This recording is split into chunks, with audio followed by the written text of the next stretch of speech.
Hello YouTube, another VR, this one to Joe Puentes, the 100 sub giveaway. And again, this is Pipe Ramble talking at you. So, the question is, who is my one famous pipe smoker I would want to smoke a pipe with?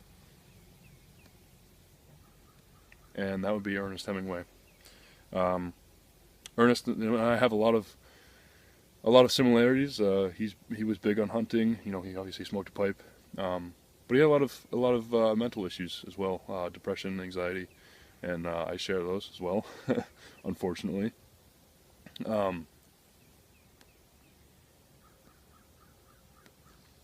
had a lot of issues with depression in high school, and I've relapsed a couple times in college.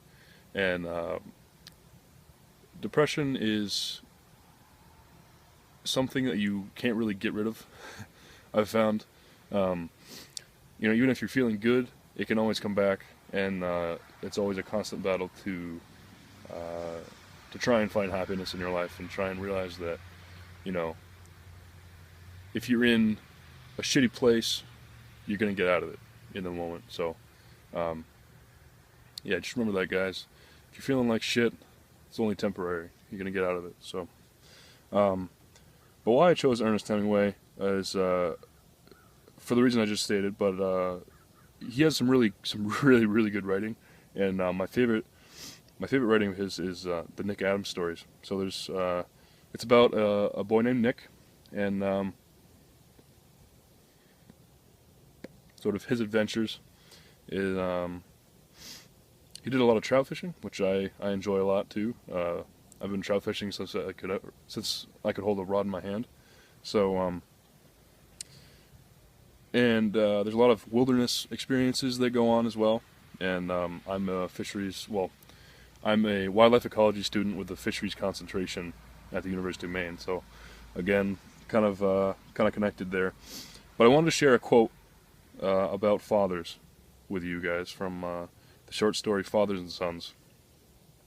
So, his father came back to him in the fall of the year,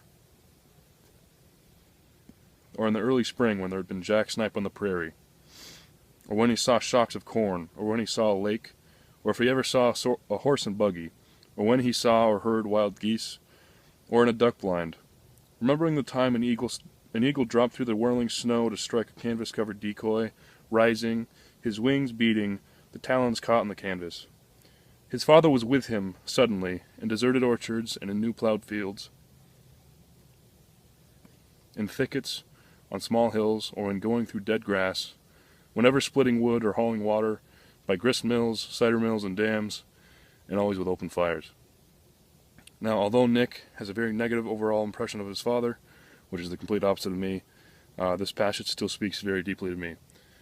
Now, I lost my father at a very young age. I was 2 years old, and it was caused by a gene mutation which caused him to have dilated hypertrophic cardiomyopathy, which is basically thinning of the heart wall. Your heart eventually gets so weak that it just stops working, which is what happened to him.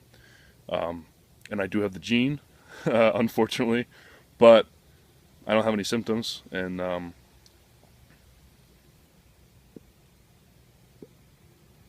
being monitored by a cardiologist, so.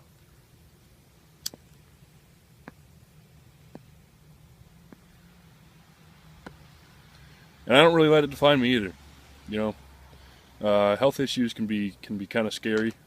They can be really scary, and you can let them define you, or you can go on. You know, you can go about your life the way you want to and live it. You know, still make healthy choices, but you know, everything in moderation is good in my opinion. So, you know, whatever.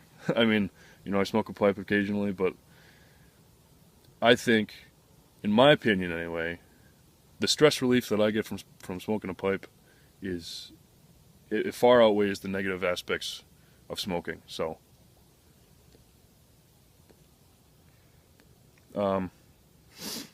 yeah, so that's all I have for you guys today. Thanks, Joe, for the sub yourself, and I'm looking forward to more of your videos. So thanks.